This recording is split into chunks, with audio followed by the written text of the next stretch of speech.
It's about the alliances and connections that you can build. And I can go out and knock on doors all day long, but if I'm part of an alliance that's already made those introductions, it becomes easier for me, again, to make those connections because the path has already been forged. The path has already been forged. And more importantly, when you sit down with somebody across the table from somebody and you're quote unquote breaking bread, I've seen situations where a gentleman tells another contractor, says, "Oh, you do drywall? I need a drywaller." It's sparking opportunities right then and there. It's not, "Hey, why don't we, visit with each other later?" They're literally starting to talk about jobs and bidding and projects immediately. It's not something that, "Oh, in the future, let's explore this." It's happening right now. That's a great thing for all sides of the transaction, right? The owner who's trying to get something built, the GC that needs subs to help build the project, and all of that is really synergistic to the project as a whole. Welcome to the Builder Straight Talk podcast with your host, Michael Krisa.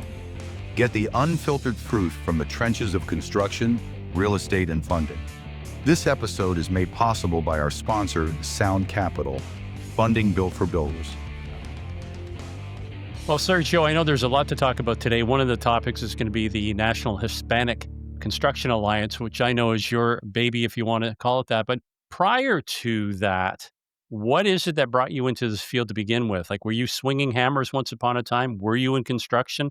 And I guess what motivated you to actually put everything aside and focus on this alliance? Well, I can't say that I ever swung a hammer for a living, to be honest with you. I've been around construction for a very long time. Mid-20s, I was working for the housing department of the city of Los Angeles. So it was always around construction, whether it was single-family rehab, multifamily, affordable housing development, and certainly financing and project management, but never swung a hammer except for the work I've done at home or at the homes of friends and family. But what really got us engaged in this space recently was just understanding the overall deficit of really labor and professional labor, skilled labor needed in the construction industry as a whole. So right now, I think the U.S. numbers are for every 5 people that are retiring, only I think it's 1.3, 1.4 are actually getting into the trades. Is part of what you're focused on, is it to educate more people about the viability and the profitability of being in the trades versus getting a degree and doing nothing? Yeah, I think that's right on Maybe that was point. too nasty. Let me You could rephrase it, but I think it's right on point. I think that maybe 20 years ago, blue collar became a four-letter word. And folks that were looking to engage in the trades were persuaded not to because there wasn't a living to be made in the trades. It wasn't as, sought after as, hey, you should go to a four-year college and graduate and do something with your life. It was like you weren't really putting yourself on a path to prosper. And so I think there was some good intentions behind some of that thought, but at the end of the day, the work in the construction space is a space where one can really gain a considerable amount of knowledge and build a great financial wealth base to build on and grow their families and their wealth. So yeah, it's really about changing the narrative about what blue collar work means. Our focus is obviously in the construction space, but yes, it's actually kind of telling folks, look, you're really missing on some great opportunities here. And that's really needed given the fact that, we have so many people that do go on to graduate from high school and then feel like there's not a path forward. So we need to share with them what that path forward looks like. I think part of it years ago when they took shop class and home ec out of the curriculum, kids don't have that tactile feel of what's it like to actually build something, to do something. And I think that's the inspiration that gets people motivated. Like when they see that they can take a hammer, take a nail, build something to completion, I think that's the spark that can ignite them to move them forward. When we take that out of the curriculum, that's not even something that they dream about because it's never been exposed to them. Yeah, and it makes it seem like it's not a possibility just because they didn't even get an initial introduction into it. That's why we're so happy to see all the different programs that do exist across the country today, whether it's different programs that are being run, for example, by the Home Builders Institute that have, I think, 7 or 8 campuses across the country, but they also engage with folks coming out of military, folks actually coming out of incarceration as well. So it's really kind of looking back and saying, how can we fill this void that exists in the trades? And so, yeah, I think that giving people an opportunity to see that they can be productive with their hands gives them an opportunity to show that they can produce something immediately versus, waiting 4 years, 6 years to get through some type of college course or degree program. Yeah.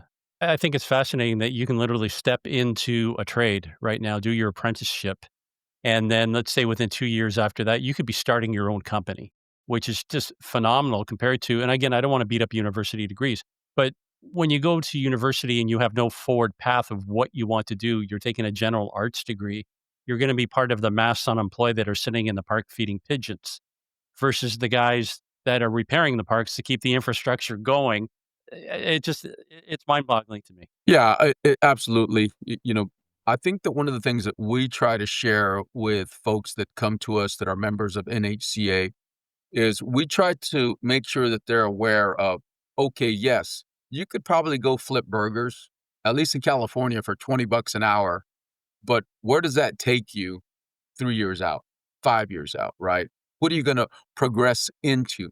And what we try to do here is show them that 5 years in the trades versus 5 years doing service industry work, there's gonna be a big difference as far as what your upside potential is.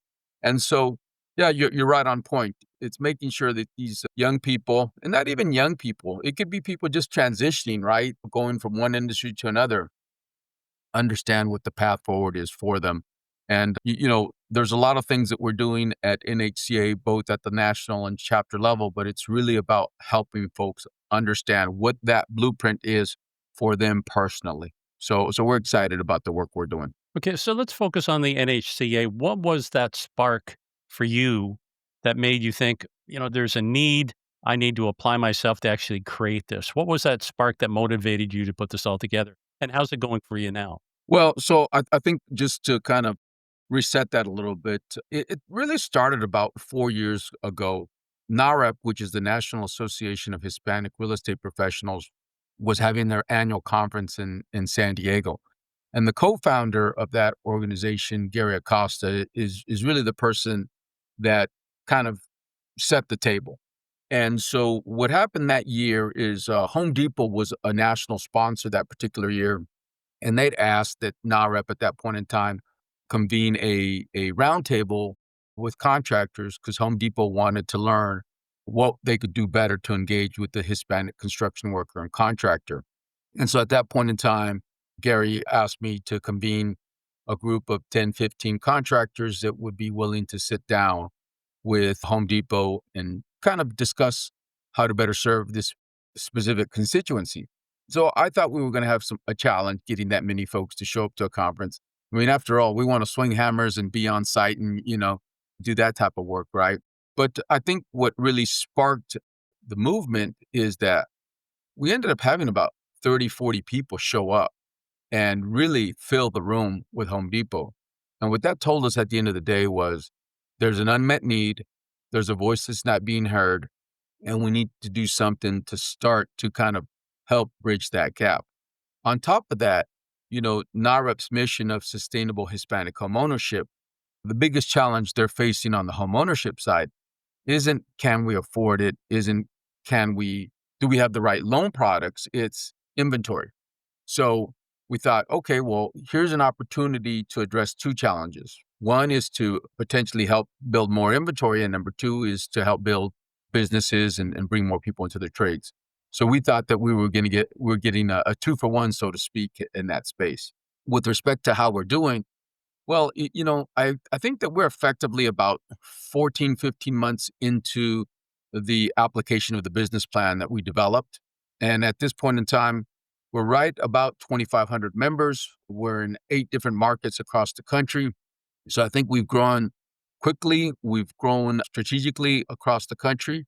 And so we'll continue to work on that. Our goal by the end of the year is to be at 5,000 plus members and be in 15 markets by the end of the year. So we're pushing to meet that goal. Wow, kudos to you, Sergio. 2,500 members. That's no small task. No, and the great thing about our membership is, we specifically called ourselves the National Hispanic Construction Alliance, not the Contractors Alliance, because we wanted everybody that touched construction to be in the same room.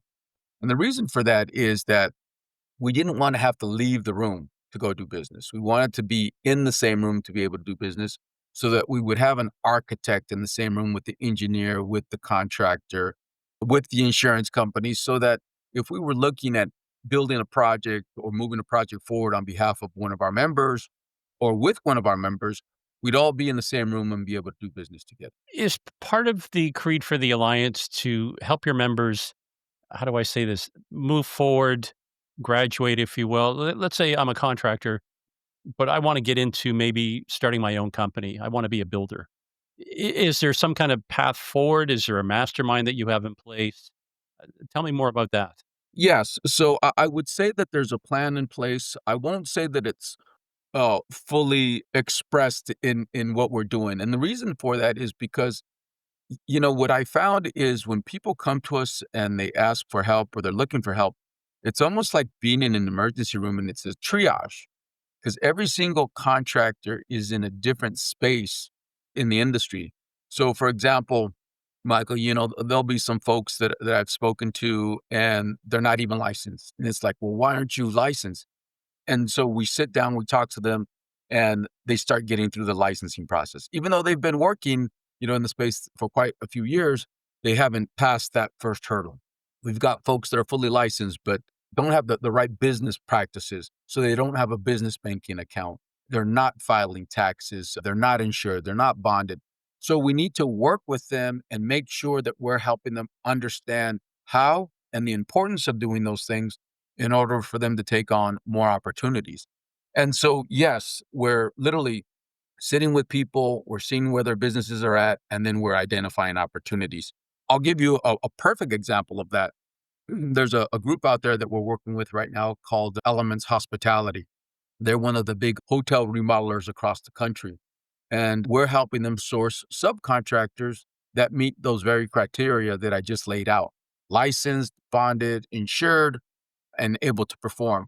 And so, again, not everybody is going to be able to participate in that space today. But now that we know that opportunity exists, as folks approach us, we say, hey, if you can get your ducks lined up, guess what? There are opportunities like these, not just with Elements Hospitality, but with other groups that have come to us and ask us to help source some of the trades, like home builders, like developers, et cetera.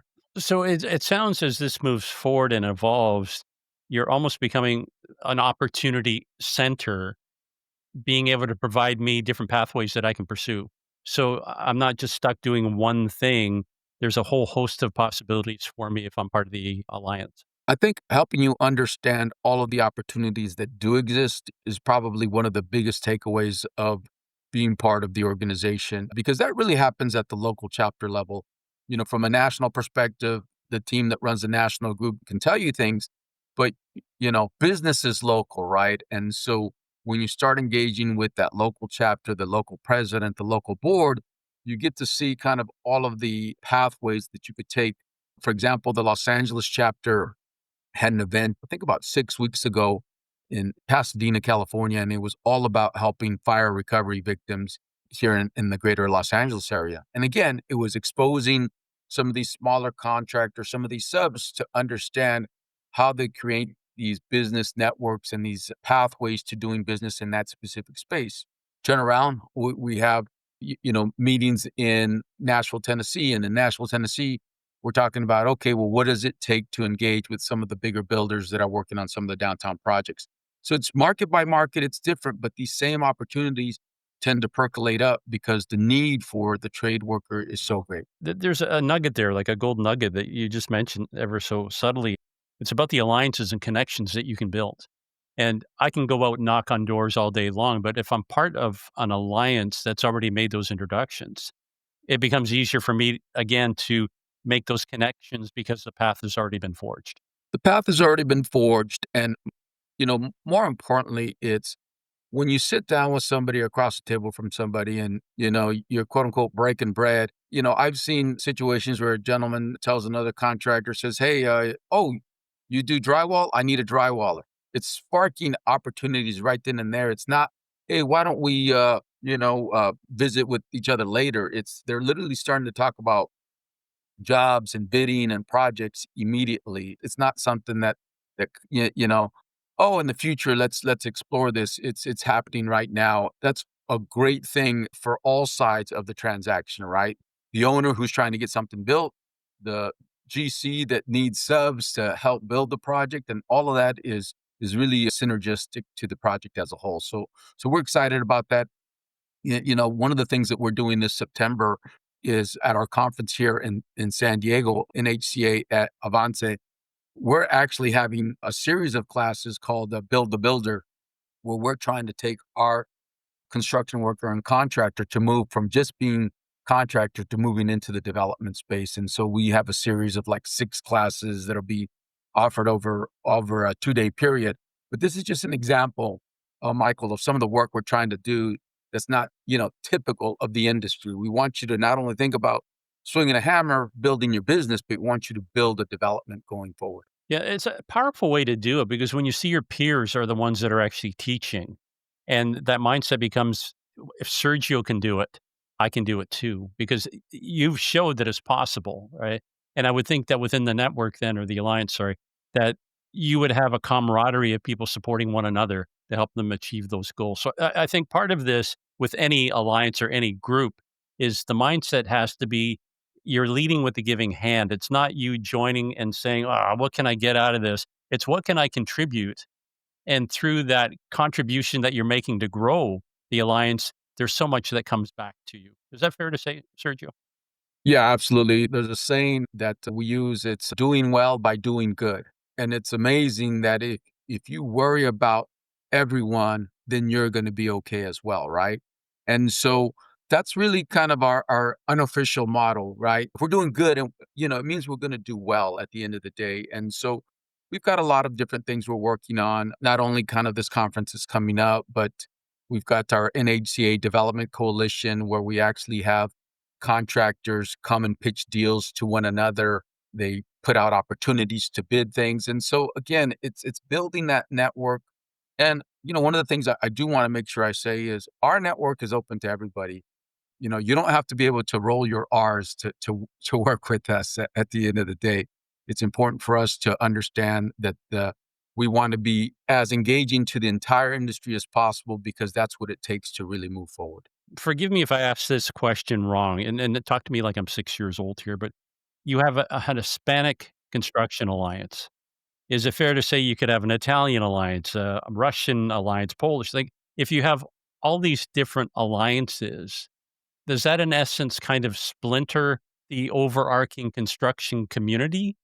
Or how does it all come together? Maybe I'm just naive in the way I'm looking at this. No, I think it could, but I think it depends on the messaging, right? And so, for example, we know that we have the Minority Contractors Association. We know we have the Black Contractors Association. We have all of these different associations.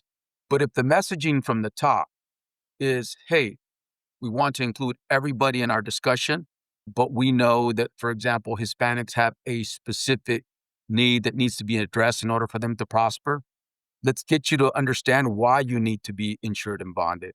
Let's get you to understand why you're being challenged in this space. Let's get you to understand the importance of English.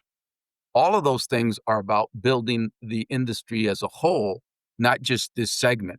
We know that building this segment helps the industry, right? And so if we as Hispanics represent 30+% of the population, then it's to the industry's benefit if we're growing professionally as an organization because we're helping our membership grow. And again, when you start looking at the folks that have already approached us and that are leveraging what we're doing, like the Elements Hospitality folks, like the home builders, like different developers, this doesn't exclude them from coming to us.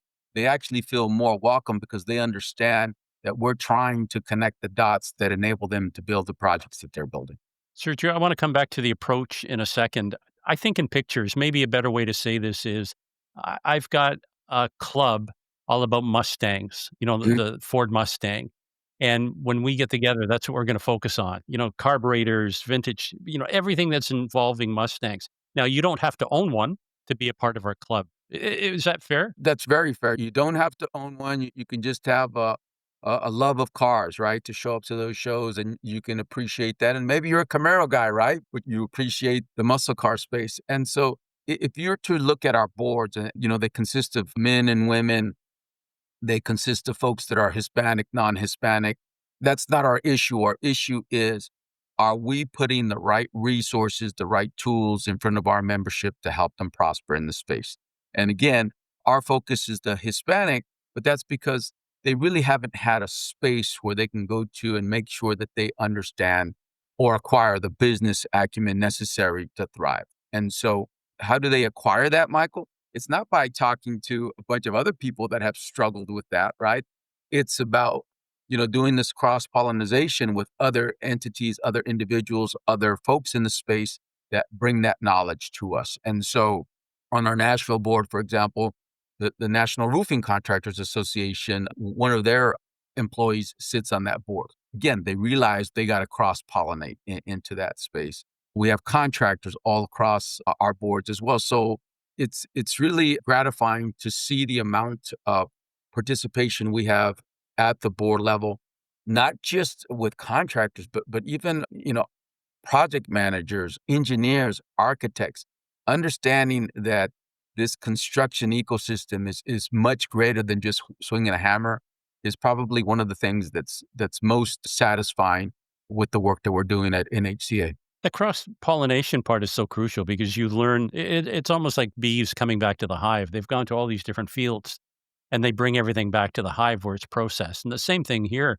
If you look at the overall landscape in the US, I think even if you're producing, and you probably know the number better than I do, Sergio, I think at what is it, 1,000,000 homes a year, we're still 20 years behind of hitting what capacity would be right now or what the demand would be right now.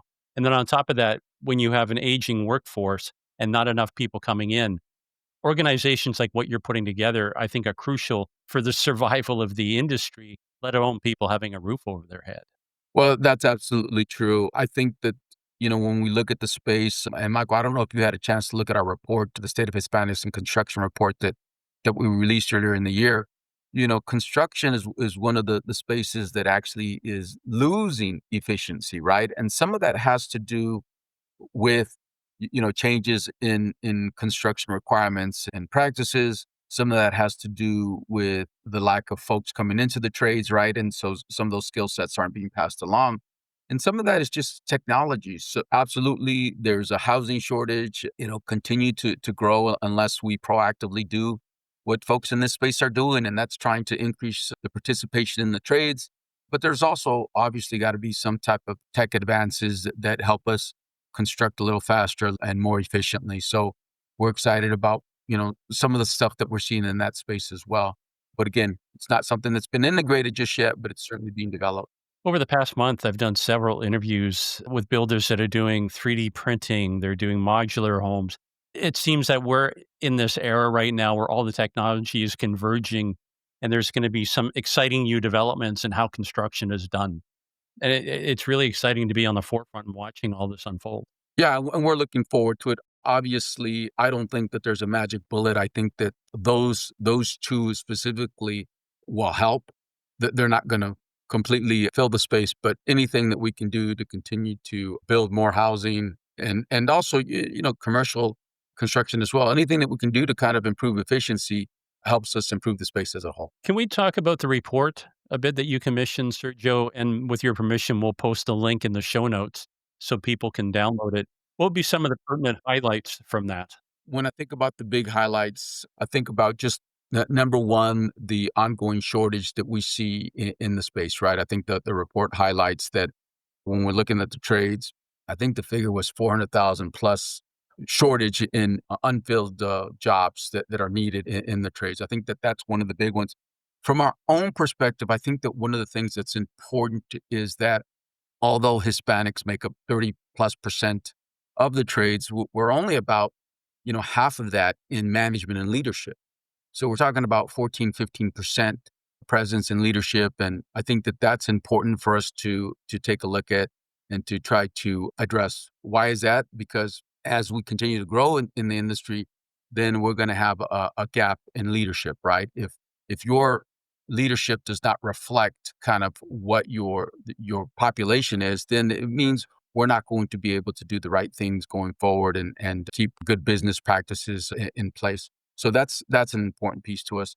I think another one is that when we look at the report, we see the education gap that exists amongst some Hispanics and not having kind of some of that basic education that allows them to then, grow in their trades. So it's important for us to address that, right? So I think that when we look overall at the report, our existence in the construction space, our growing presence in the space, Michael, we look at this as an opportunity to grow as a cohort. And I think most importantly, we don't look to others to say, hey, it's your fault we're in this space. We look at ourselves and we say, we've got some deficiencies that we need to address. We need to work on, and we need to make sure that we're putting the right practices, the right programs in place to help ourselves grow and get rid of that obstacle that in many instances we've put in front of ourselves. When you talk about a lack of percentage in leadership, have you identified any causality of why you think that is? Well, again, I think I touched on it briefly right there. Is that some of that is our own fault, right? Is that how can you actually continue to grow in an industry if some of your membership doesn't have that basic education requirement that, leadership is going to look for, right? But I think the other piece becomes to some extent that there's a lack or there's a perception that perhaps we are not able to handle some of those positions. And sometimes we almost get pigeonholed into jobs. Hey, he's a great framer. We don't want to move him into supervision. He's great at that manual labor.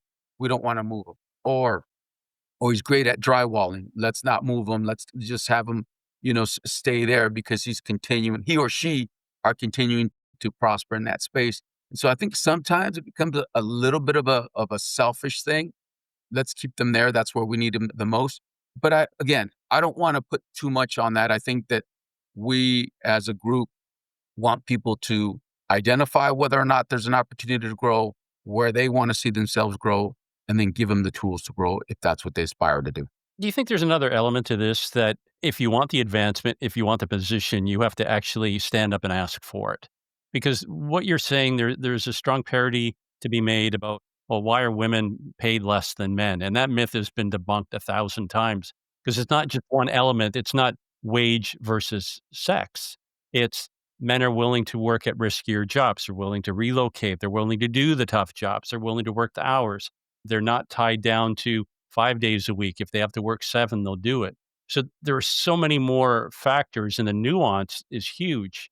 And so I guess what I'm asking is part of the lack of representation, the fact that enough members aren't standing up and say, "Hey, I am worthy of this. I can do the job." Absolutely. And so that's why I want to be careful not to say, oh, well, it's the system, right?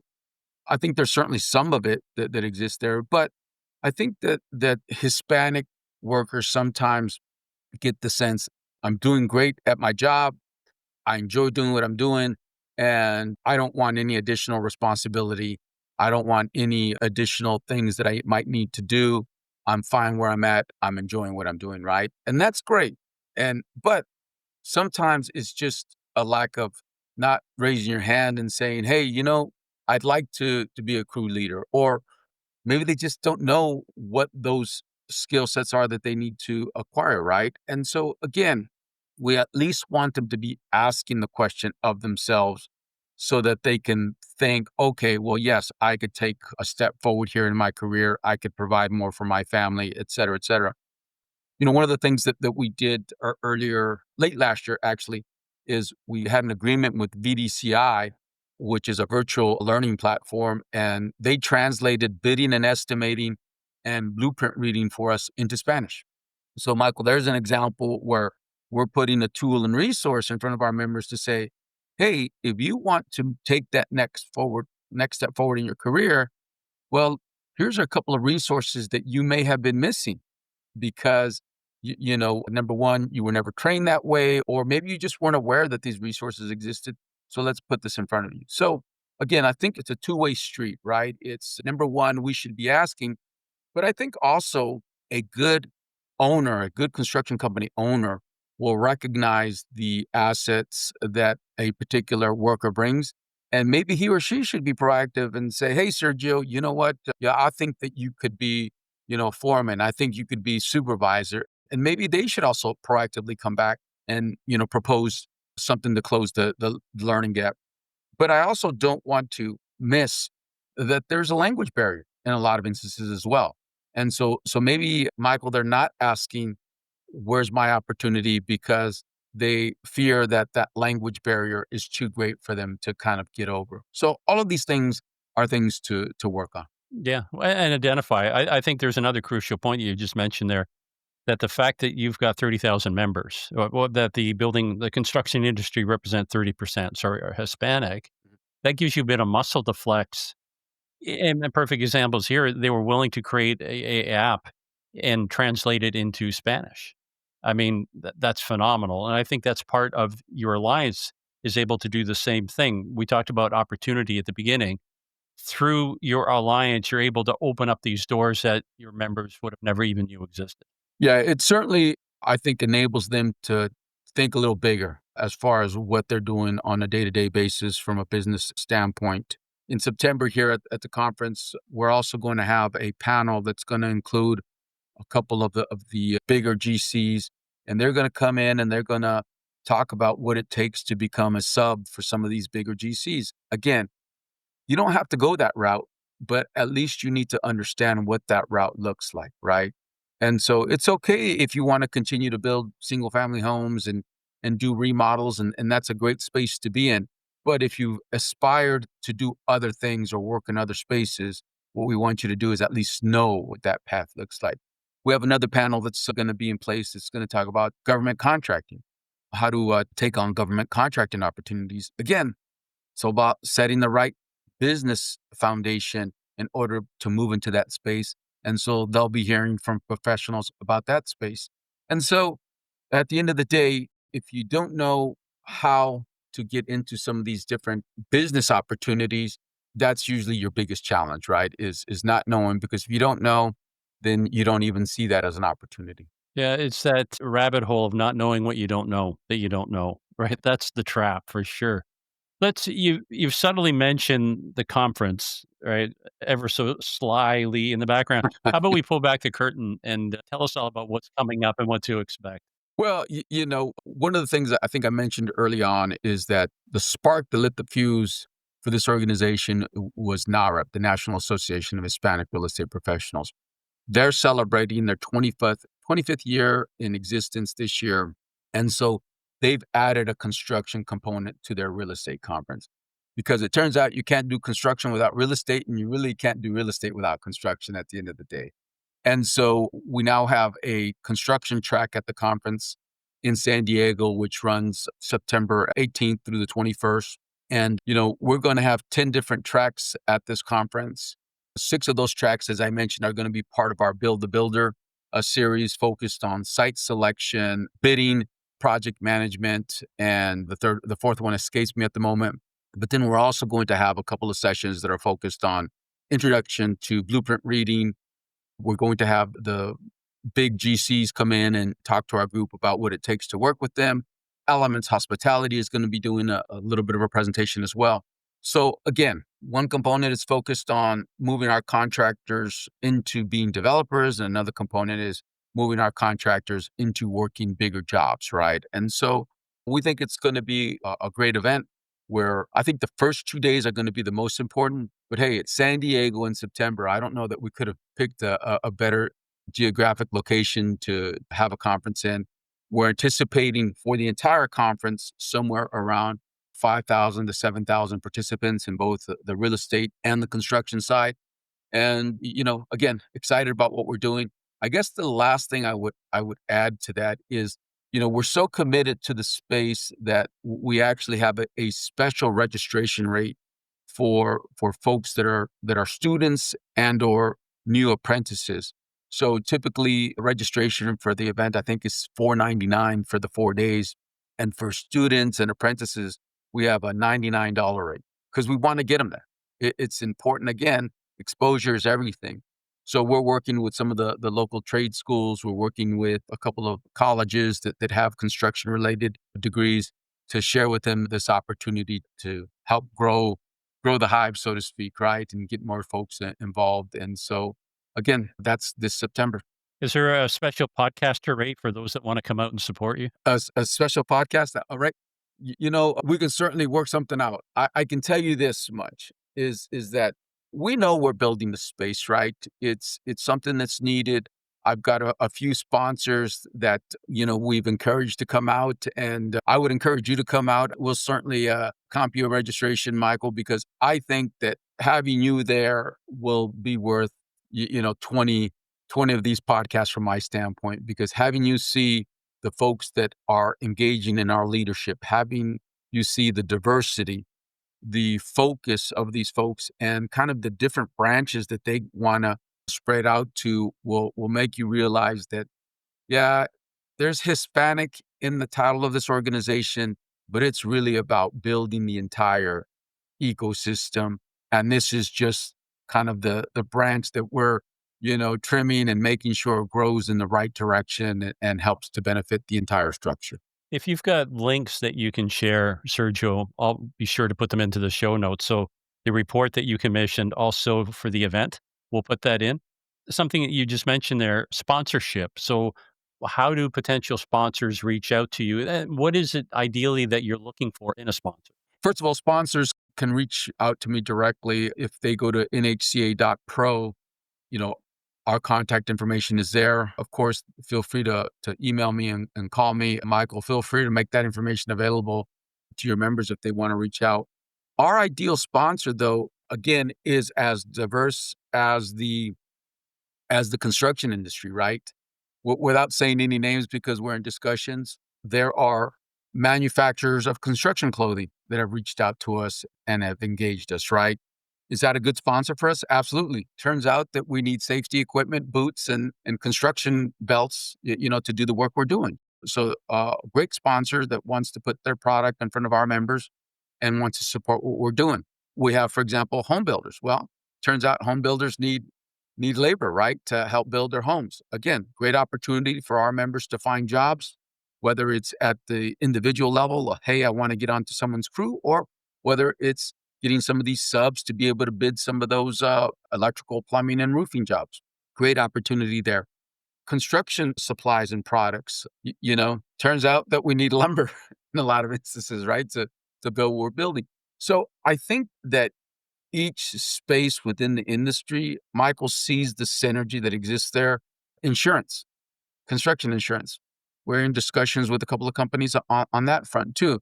So each of them sees, hey, there's an opportunity for me to do well by doing good. And that's really what we're doing here is trying to create that synergistic opportunity for our members, for our potential sponsors to see that we're trying to grow the industry as a whole in a way that creates benefit for everybody. Do that phrase again, Sergio, doing well by creating good. Doing well by doing good. Again, it's a phrase that I've heard internally quite a few times. I won't take ownership for it, but again, I think that summarizes our intent is if we're doing that, if we're doing good, and that means we're doing well, right? Because at the end of the day, we're trying to help one another in the industry as a whole, and it's been a lot of fun. Will there be a trade show component to this as well so people can wander around and see what's happening? Obviously, if your vendors are going to be there. There'll be an expo there, and so I think that the trade show component is something that we're certainly looking to build. I don't know if that's next year, Michael, or 5 years out. Obviously, NAHREP with its real estate component has a lot of real estate related pieces at Expo. But again, that's growing as the entire discussion grows, right? And so, as I mentioned, we had Home Depot there a few years ago. We'll have the car companies there. We have different organizations. I will tell you that that's probably the biggest, I think, that we've had as an organization with respect to sponsorship. The number one, well, the number two thing that any contractor needs is a truck. I mean, besides Yeah. besides boots, right? I think boots are number one. A truck is number two, and trying to get alignment, with a car company is one of the things I've been pursuing unsuccessfully. But I think that, again, this expo will have all of those folks there. It won't have a huge construction component, but it's certainly something that we aspire to do when folks see kind of the synergy that we're building in the space. And again, I encourage you to attend because you'll see that the opportunity that exists on that side is substantial. I gotta say, Sergio, I'm at a loss. Like the truck sales are in a hole.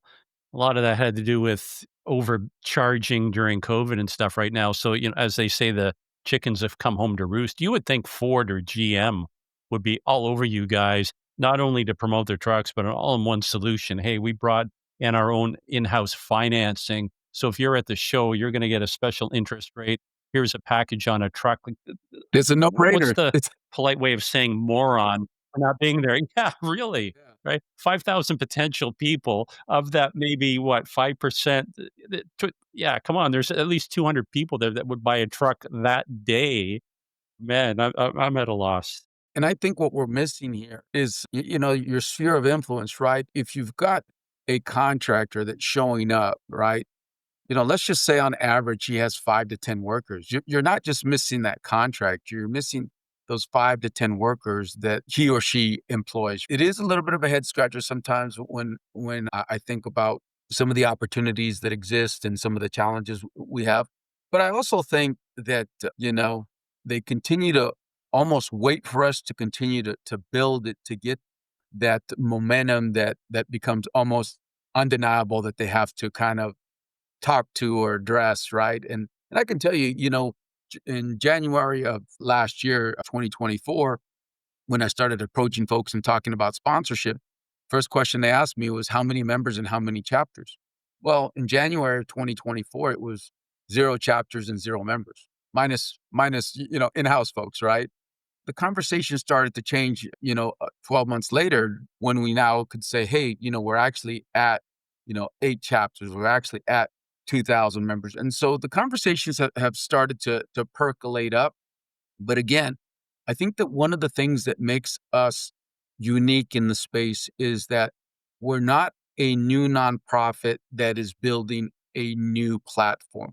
We're a new nonprofit that's building a platform on an organization that has 25 years in the platform building space, which is NAHREP, right? And so we're using their infrastructure, their superstructure, whatever you want to call it.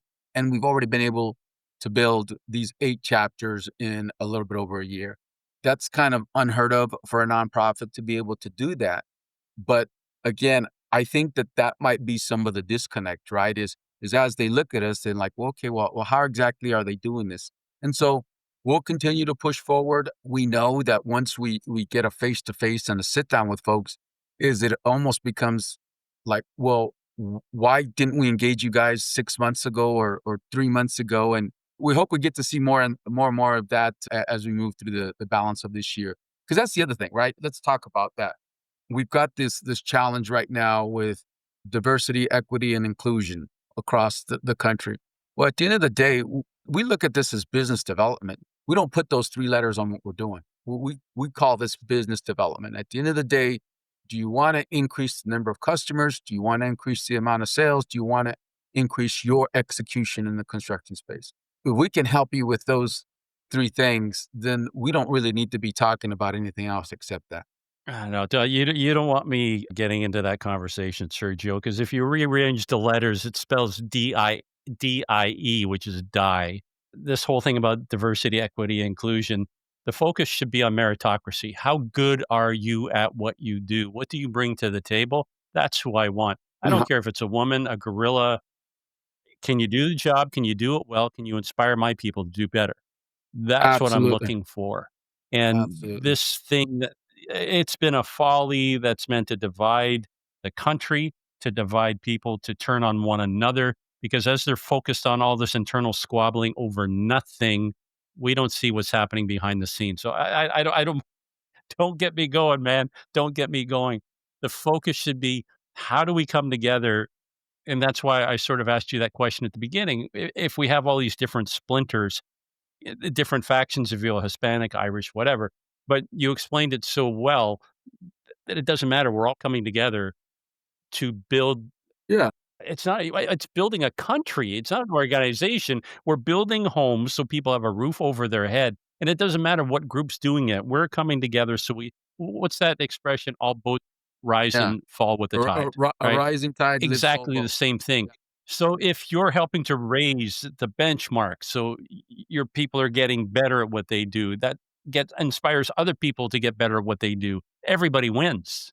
So this diversity, equity, inclusion, that's to pit us against one another, and that's no way to build a country. Not one that's going to be around for for another 100, 200 years. And again, don't get me started. When I look at America, America's always represented that shiny city on the hill, right? And it's the dream that so many countries everywhere around the globe aspire to be, but more importantly, they want to be there. They want to be there. And for whatever reason, we're teaching our own citizens to hate and despise the very thing that every other person in the world wants. And I just have to hit myself in the head. Yeah, Uh, anyway, I'll get off my pulpit now, No, Sergio. no need to get off it. I'm sorry I struck a nerve there. But yeah, again, I think that the history of this country is what immigrants have contributed to the building of this country, whether they're Irish or Italian or Chinese. And so, we're not talking about a topic that is not present in the history of this country. And again, I go back to your very word is hey, meritocracy. We just want to show what we can do and be rewarded for what we're doing. One last thing about sponsors, and again, it beguiles me that if I'm a potential sponsor, I wanna be in on the ground floor, right? Because that's where the potential is. A good comparison to this would be I've got a friend, I've known him since I was 16, multimillionaire, made a lot of money in buying housing, right? And he said, when we first started out, three of us came together, we put our money together and we bought our first townhome. Then we bought a second townhome, we bought a small apartment. So they kept leveraging what they were doing. So when it came to getting financing the first two or three rounds, no bank would look at us. So we were investing our own money on the table. And, maybe there was a small credit union that sort of believed in us. And now we're at critical mass. We have 500 doors that we represent. Banks are calling us all the time. And it's like, nah, we're not interested. Or we'll dictate to you what we want. Where were you when we needed you?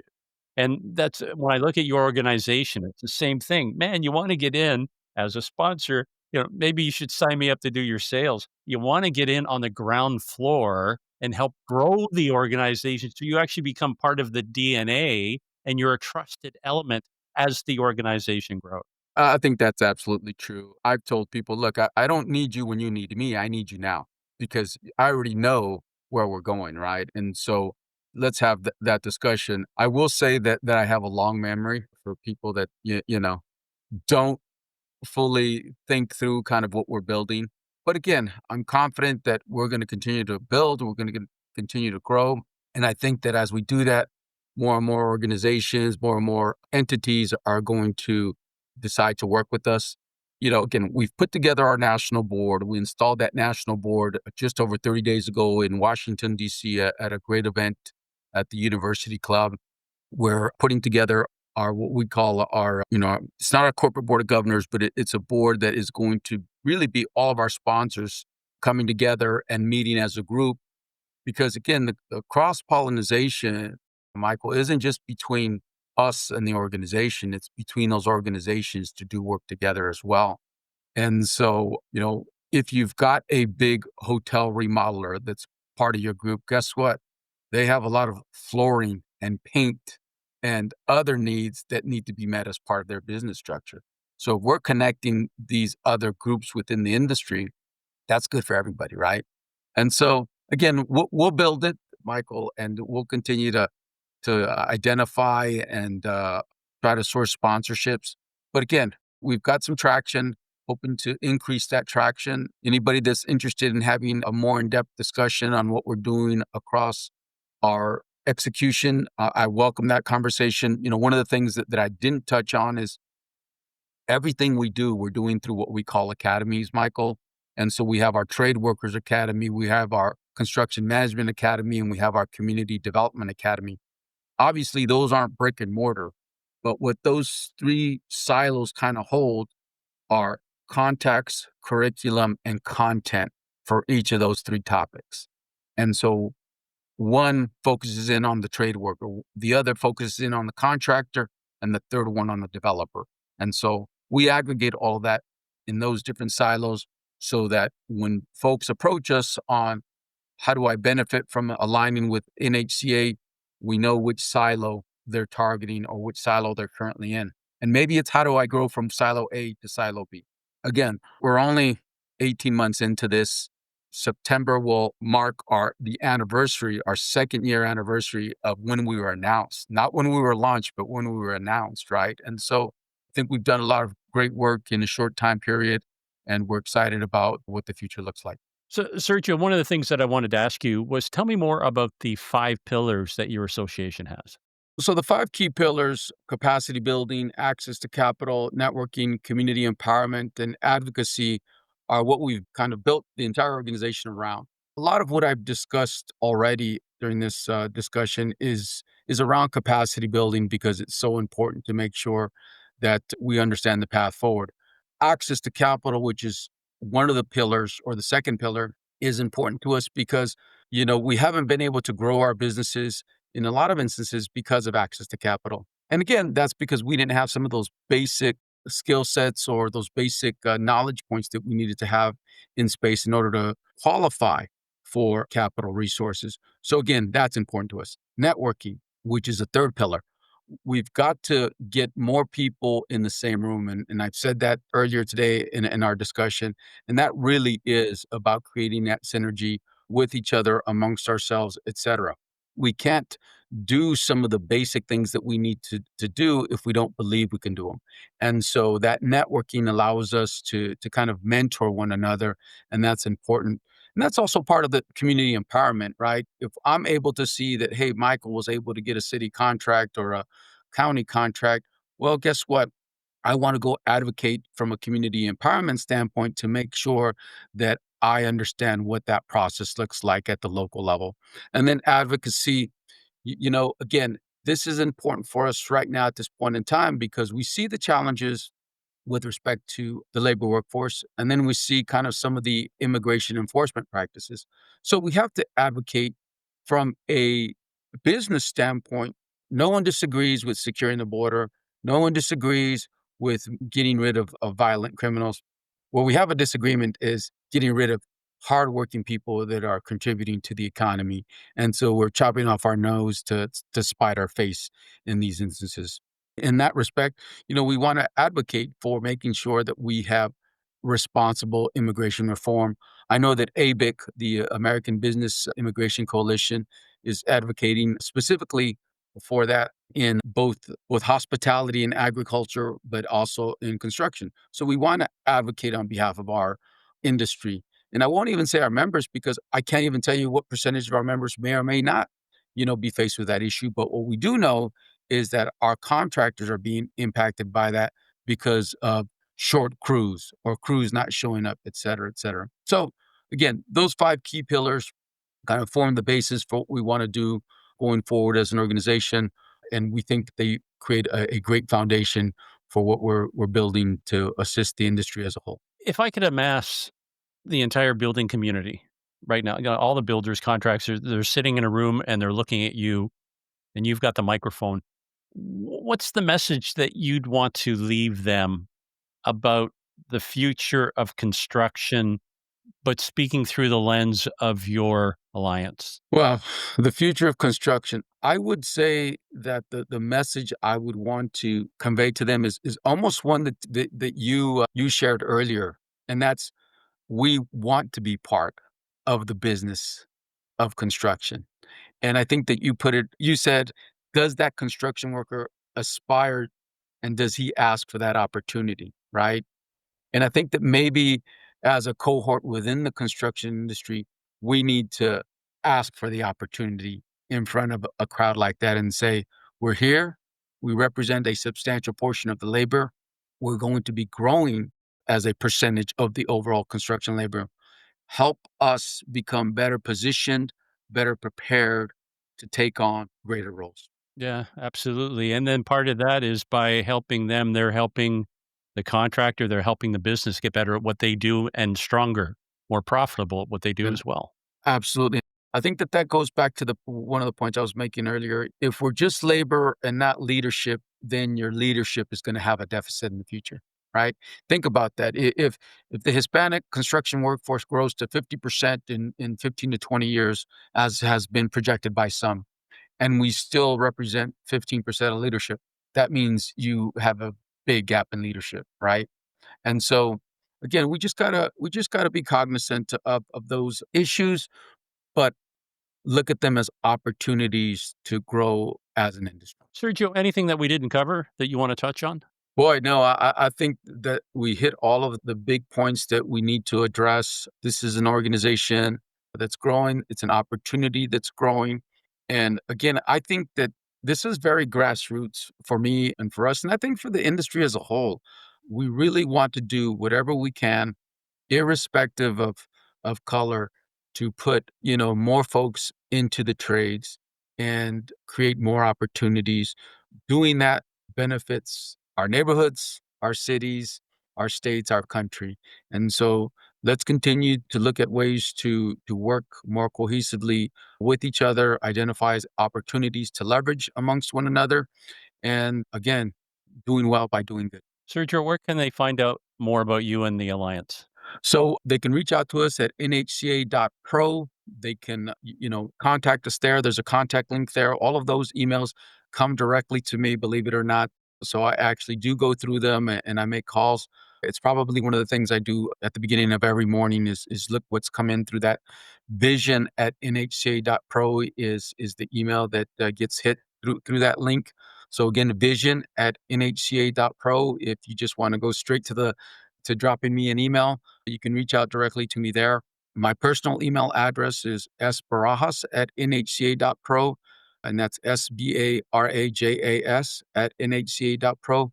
But again, both of those emails end up hitting my inbox. That's the best way to get a hold of me. And, if you're in a rush and you really need to get a hold of me, 714-883-2855 is my number. And people get surprised when I pick up the phone. But again, that's how we run a business, right? If you own a construction business, you pick up the phone as soon as it rings and you identify, what the opportunity is. And funny story there, Michael, Elements Hospitality called me on Christmas Eve and was walking the dog, and I picked up the phone and they said, "I can't believe you picked up the phone." I go, "We're in business, right?" So again, happy to engage in discussions with anybody and everybody that wants to contribute to this ecosystem. Great. I'm here to support you any way I can. Excited that our paths have crossed, my friend, and see where this goes. Me too, and I look forward to seeing you in San Diego. Got an invitation now. I'll be there. You've called my bluff. I'll be there, my friend. Thank you for your time. Appreciate it. Thanks for listening to Build a Straight Talk. Make sure to like, comment, and share this episode on your favorite social media platform. And don't forget to subscribe to the podcast, available wherever you get your podcast streaming days. Until next time, keep building smarter. This episode is made possible by our sponsor, Sound Capital, funding built for builders.